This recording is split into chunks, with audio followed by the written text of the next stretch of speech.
America में 5 दिन में 2 बैंक डूब चुके हैं और तीसरे के शेयर डगमगा रहे हैं। सिलिकॉन वैली बैंक क्यों डूबा, इसके क्या कारण रहे और इसके क्या परिणाम होंगे, ये ऑलरेडी मैं पिछली वीडियो में डिस्कस कर चुका हूं। ये वीडियो मैंने इसलिए बनाया कि भैया अब आखिर उसकी घटनाक्रम में क्या बदलाव आया है और यूएस में दूसरा बैंक सिग्नेचर बैंक वो भी दिवालिया हो गया और तीसरा यूएस रिपब्लिक बैंक है, उसके एक दिन में 70% से ज्यादा शेयरों में गिरावट दिखी गई है और बहुत सारे ऐसे रीजनल बैंक है जिसमें गिरावट है। तो ऐसी स्थिति में इन्वेस्टर को क्या करना चाहिए, इसके लिए ये वीडियो बनाया जा रहा है। आपने पिछली वाली वीडियो को बहुत प्यार दिया, मात्र 14-15 घंटे में 2 लाख से ज्यादा व्यू दिए, 10,000 से ज्यादा उसको लाइक दिए, तो उसके लिए धन्यवाद। अब उसके कमेंट्स में आपने जो जो सवाल पूछे थे कि यार गोल्ड में करें कि ना करें, मार्केट में करें कि ना करें, मेरा पैसा यहाँ तो सेफ है वहां तो सेफ है, इन सभी सवालों के जवाब के लिए वीडियो है। तो इस वीडियो को सेव कर लीजिएगा, क्योंकि ऐसा नहीं कि ये वीडियो आज के लिए एप्लीकेबल है, आज के बाद कभी भी इस तरह की स्थिति आए तो इस वीडियो को रेडी रेफरेंस के रूप में आप चेक कीजिएगा। तो बिना टाइम वेस्ट किए जनता जनार्दन की जय बोल के करते हैं वीडियो की शुरुआत।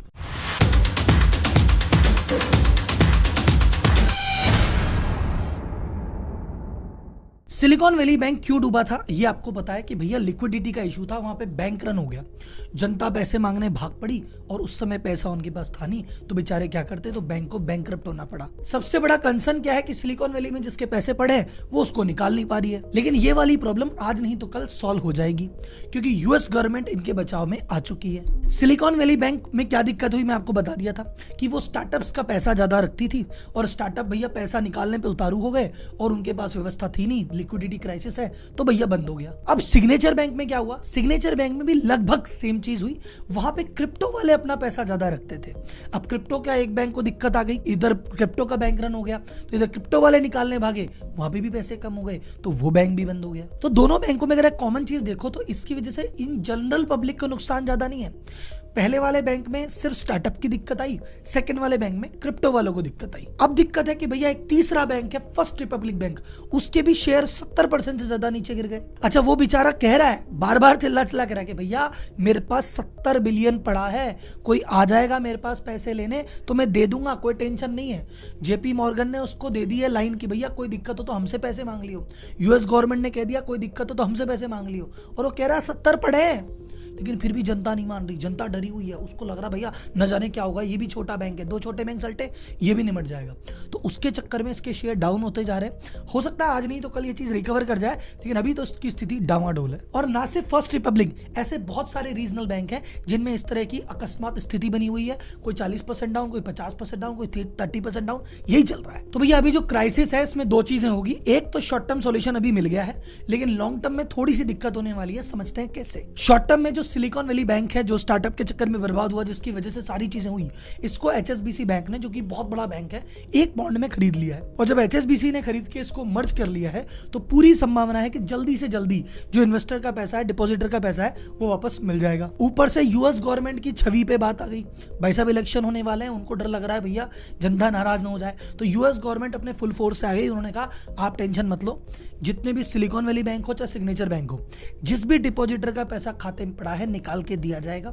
अभी बीच में ब्रेक लगा दिया था कि नहीं निकाल सकते, उन्होंने कहा भैया ये ब्रेक हम दोबारा खोलेंगे और आप टेंशन मत लो, सबको पैसा मिलेगा, एक पैसा भी डूबने नहीं देंगे। और जब एचएसबीसी बैंक ने मर्ज कर दिया और सरकार ने इतनी बड़ी बात कह दी तो ये क्राइसिस लगभग ओवर है, अब कोई दिक्कत नहीं आनी। तो राहुल जी सब कुछ ठीक हो गया? अरे नहीं भाई साहब रुको, देखो क्या होता है, जब आपने 10 जनों को ब्याज पे पैसा दे रखा है और अगर डूब जाए एक का तो आपको 9 पे भी शक होने लग जाता है। यही हो रहा है, जैसे एक बैंक डूबा, दूसरा बैंक डूबा, तीसरे की हालत खराब, तो जो कॉमन इन्वेस्टर है यूएस का, उसको डर लग रहा है डिपॉजिटर को कि भैया मेरे पैसे छोटे मोटे बैंकों में सेफ है कि नहीं है। तो हो सकता है जितना बड़ा रन सिलिकॉन वैली पे हुआ, दुनिया भाग के पैसे मांगी, उतना ना हो, लेकिन एक बार आदमी घबरा चुका है और अपनी जो भी थोड़ी बहुत सेविंग है वो धीरे धीरे निकालने लग गया है। तो ओवरऑल देखा जाएगा तो अगले 3 से 6 महीने में जो छोटे बैंक है इनके डिपॉजिट में कमी देखी जाएगी। दूसरा, ये जो छोटे बैंक थे इनके साथ क्या था, ये छोटे बैंक नॉर्मली बड़ी बड़ी कंपनियों को तो लोन देने के बाद इनका पैसा ही नहीं है, ये छोटे छोटे बैंक्स को, छोटे छोटे एसएमई व्यापारियों को पैसा देते थे। अब ये कह रहे हैं कि भैया ऐसा क्राइसिस हो गया, आगे जाने जब कैसी व्यवस्था बैठे, तो जो पैसा पड़ा है उसको बचा के रखो। तो जो लोन देने में एकदम लिबरल थे ना कि हाँ ठीक है, इसका 90% काम ओके है ना, इसको दे दो लोन, कोई नहीं 10% तो चलता है छोटा मोटा। अब ये कहेंगे नहीं भैया 99 हो तो भी मत दो, 100 वाले को देंगे, छोटे को तो देंगे ही नहीं। तो अब की बार थोड़ा सा घबरा गई है बैंकें भी लोन देने में। अब भाई साहब जब बैंकें लोन देने में घबराएगी तो ऐसे में वगैरह जितने भी हैं इनको लोन मिलने में तकलीफ होगी, कैपिटल की दिक्कत आएगी। तो क्या करेंगे, ये उद्योग धंधे थोड़े बंद होंगे, ये कॉस्ट कटिंग करेंगे, ये कुछ एम्प्लॉय को नौकरी से निकालेंगे, ये अपने कुछ ऑपरेशंस को स्केल डाउन करेंगे, ये नए एक्सपेंशन के प्लान रोक लेंगे। तो इन सभी चीज़ों से क्या हो रहा है, बाजार में जब पैसा कम हो गया तो वापस वही चीज़ जिससे अपन डर रहे थे, मंदी, और अर्थव्यवस्था में पूरा ही स्लो डाउन आ जाएगा। अमेरिका ऐसा नहीं है कि कुछ बड़े लोग ही बैठ के चला रहे, बड़े लोग बैठ के मेजर हिस्सा चला रहे होंगे, लेकिन अभी भी एसएमई का योगदान आप कम नहीं आंक सकते।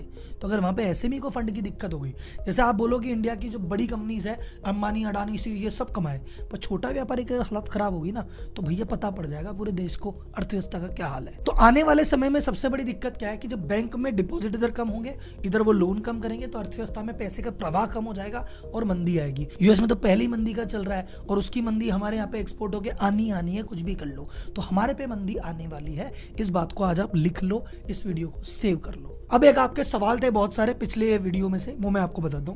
एक आपने पूछा सर गोल्ड का क्या होगा।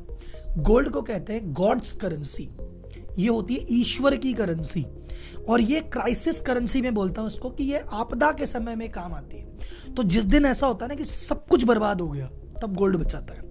जैसे मान लो श्रीलंका में आपने कहा जमीन थी, उसकी वैल्यू भी नहीं है, शेयर मार्केट भी खत्म, सरकार भी दिवालिया, क्या करूं। तो अगर श्रीलंका में किसी पास गोल्ड है, टेंशन नहीं है, खर्चे पानी भी कर रहा होगा और गोल्ड उठा के किसी दूसरे देश में जाके जीवन यापन भी कर लेगा। तो क्राइसिस की स्थिति में गोल्ड काम का होता है, इसलिए गोल्ड के भाव बढ़ते हैं। और स्टॉक मार्केट और गोल्ड का रिलेशन उल्टा है। जब जब स्टॉक मार्केट बढ़ेगा तो दुनिया कहेगी अरे तो बढ़ रहा है, तो लोग गोल्ड बेचेंगे और स्टॉक मार्केट में जाएंगे, गोल्ड टूटेगा। और जब लगेगा स्टॉक मार्केट की तो लंका लग गई, तो स्टॉक मार्केट को निकाल के गोल्ड में घुसेंगे तो गोल्ड बढ़ेगा। तो जब जब आपको लगे स्टॉक मार्केट में संकट के बादल हैं, गोल्ड बढ़ता है। एक और चीज, इस वीडियो का ये मतलब नहीं है कि मैं आपको बता रहा हूं कि भैया भाग के जाके गोल्ड ले लो। मैं आपको सिंपल सी बात समझा रहा हूं, ये कोई इन्वेस्टमेंट एडवाइस नहीं है कि ये ले लो वो मत ले लो। मेरे कहने का मतलब है कि जब भी रिसेशन आएगा, मार्केट को दिक्कत आएगी, गोल्ड अप होगा, इनका रिलेशन उल्टा है। क्लियर। वैसे मैं फिजिकल गोल्ड खरीदने को रिकमेंड नहीं करता हूं। फिजिकल गोल्ड की जगह सोवन गोल्ड बॉन्ड, ये बेस्ट इन्वेस्टमेंट होता है। इस पे वीडियो फिर कभी। अब दूसरा, कई लोग कह रहे हैं कि सर जी बाजार में इन्वेस्ट करें कि ना करें। तो देखो सर, मैं बता रहा हूं, मैंने पिछले सितंबर में वीडियो बना के कह दिया था कि मैं मंदी आएगी मार्च के आसपास, और शायद मेरी इकोनॉमिक्स कैलकुलेशन सही रही और ये मंदी आपको दिख रही है। ये मंदी लेकिन अभी वो वाली मंदी नहीं है जो मैंने प्रिडिक्ट की थी, वो बहुत तेज वाली अभी नहीं आई है। अभी तो यूएस की मंदी है, पहले यूएस चपेट में आएगा, फिर एशिया आएगा, फिर इंडिया का नंबर लगेगा। इंडिया की कोई भी गलती नहीं है, उसके कोई भी कर्म खराब नहीं है कि उसके मंदी आए, लेकिन जो यूएस की मंदी और एशिया की मंदी और यूरोप की मंदी, वो घूम फिर के आएगी। भैया वर्ल्ड कनेक्टेड है, अगर वो बुखार होगा तो खांसी जुकाम हमारे भी आनी है। लेकिन अगर ये खांसी जुकाम अभी आती तो हो सकता है अभी आ जाए, लेकिन अभी धीरे धीरे डाउन होगा। इलेक्शन ईयर आने में कभी भी स्टॉक मार्केट या अर्थव्यवस्था मंद नहीं होती, क्योंकि जब इलेक्शन ईयर आता है और अगर मार्केट डाउन पड़ा रहता है तो लोगों का सेंटीमेंट डाउन रहता है, लोग उदास रहते हैं, खुश नहीं रहते, और वो सारा गुस्सा सरकार पे निकालते हैं। तो सरकार इलेक्शन ईयर में कोशिश करती है, चाहे आरबीआई को बोले, चाहे वित्त मंत्री को बोले, चाहे कोई से भी रूल लगाए, कोई से रिस्ट्रिक्शन लगाए, बाजार में पैसे का फ्लो बना के रखती है, मार्केट को उठा के रखती है। तो 5-6 महीने हो सकता है चीजें डाउन हो, लेकिन इलेक्शन आते आते थोड़ा सा मार्केट उठेगा, लेकिन वो बस टेम्पररी है कि एक जो आपदा थी सर पे थी, उसको इलेक्शन के लिए टाल दिया। वो ऐसा ही है कि इलेक्शन जब आते हैं तो पेट्रोल के प्राइस नहीं बढ़ाती सरकार, और इलेक्शन होते ही अगले दिन बोले ले 10 रुपए बढ़ गए। ये वैसा ही होगा, इलेक्शन तक ये चीज टल जाए, लेकिन इलेक्शन के बाद 1-1.5 साल की मंदी आप मान सकते हैं। अब बात है कि आप कहाँ इन्वेस्ट करें। तो आप बोलते हो मैं लॉन्ग टर्म इन्वेस्टर हूँ राहुल जी, 25,000 कमाता हूँ, 5,000 की एसआईपी करा रहा हूँ, और मैं तो भविष्य के लिए करा रहा हूँ, 25 साल तक की एसआईपी है। तो भैया आप तो मार्केट ऊपर जाए नीचे जाए घबराओ मत, आपकी एसआईपी चलने दो, क्योंकि 25 साल का गेम है। तो पर आपने कहा राहुल जी मेरे को तो गाड़ी लेनी थी, तो मैंने सोचा 10-10 हज़ार रुपए सेविंग कर लेता हूँ, या 20-20 हज़ार रुपए की सेविंग करूंगा, स्टॉक मार्केट में लगा देता हूँ, और 2 साल के बाद ये पूंजी हो जाएगी, 2-2.5 लाख इकट्ठे हो जाएंगे, ब्याज लग के मैं डाउन पेमेंट देके गाड़ी ले लूंगा। तो इसके भरोसे मत रहना, ऐसे मत मत करना, क्योंकि अगर तुमको किसी भी प्रकार से 6 महीने बाद, साल भर बाद, 2 साल बाद पैसे की जरूरत है तो स्टॉक मार्केट में मत जाओ। मैं ये नहीं कह रहा इस समय मत जाओ, किसी भी समय मत जाओ। जब बाजार में तेजी चल रही होती है ना, तब भी नहीं जाना चाहिए, क्योंकि स्टॉक मार्केट हमेशा लॉन्ग टर्म गेम खेलता है। आपने हो सकता है कोई चीज 100 रुपए की खरीदी, पर 1 साल बाद जब आपको जरूरत थी वो 80 रुपए की पड़ी थी, अल्टीमेटली वो 300 रुपए भी जाएगी। भारत की अर्थव्यवस्था पे, भारत की इकोनॉमी, भारत के स्टॉक मार्केट पे मुझे पूरा कॉन्फिडेंस है कि आगे जाके तो ऊपर ही मिलेगा। तो अगर आप 5 साल, 10 साल, 15 साल का होराइजन लेके बैठे हो, अगर ऐसा है तो चिंता से मुक्त रहो, कोई टेंशन नहीं है। हमारा टाइम आएगा नहीं, आ गया है, लेकिन ये जो मंदी है भैया झेलनी तो पड़ेगी। तो अगर आप मार्केट में घुस गए हो और SIP करा रहे हो और लंबा गोल है, चलने दो। अभी अब मार्केट में घुसे नहीं हो, बोले सर घुसे नहीं, घुसने की सोच रहे हैं, तो फिर ये मंदी का वेट ही कर लो थोड़ा सा। 6 महीने, साल भर बाद मार्केट थोड़ा नीचे आएगा, तब घुस जाना। लेकिन मार्केट में घुसना है, लंबे समय तक रहना है। और गोल्ड सिर्फ क्राइसिस के केस के लिए है, इसको अपना पूरा पोर्टफोलियो गोल्ड में मत भर लेना। तीसरा, एक किसी ने सवाल पूछा, सर मेरा पोस्ट ऑफिस में पैसा है, वो तो सेफ है ना? सर पोस्ट ऑफिस में पैसा सेफ है, क्योंकि वो पैसे को रिस्क की जगह तो लगाते ही नहीं। दूसरी बात, गवर्नमेंट का पूरा सपोर्ट है, कोई टेंशन नहीं है। फिर भी लेकिन बहुत ज्यादा अमाउंट एक जगह फंसाना फिर भी एडवाइजेबल कभी भी नहीं होता। अब एक सवाल है, राहुल जी का प्रॉपर्टी में लगा देगा? प्रॉपर्टी इलेक्शन ईयर में प्रॉपर्टी नेगेटिव होती है हमेशा, क्योंकि इलेक्शन ईयर में आपको पता है कि भैया कितना ही कह लो कि हम ऐसे भैया इलेक्शन में कैश बहुत सारा काम में आता है, ठीक, और रियल स्टेट में भी कैश बहुत सारा काम में आता है। तो इलेक्शन ईयर में सारा कैश इधर उधर से निकल के इलेक्शन में लग जाता है, तो रियल स्टेट में कैश की कमी हो जाती है। प्लस कैश की दर पकड़ाई बहुत ज़्यादा होती है, तो इस समय कोई ज़्यादा मूवमेंट करता नहीं है।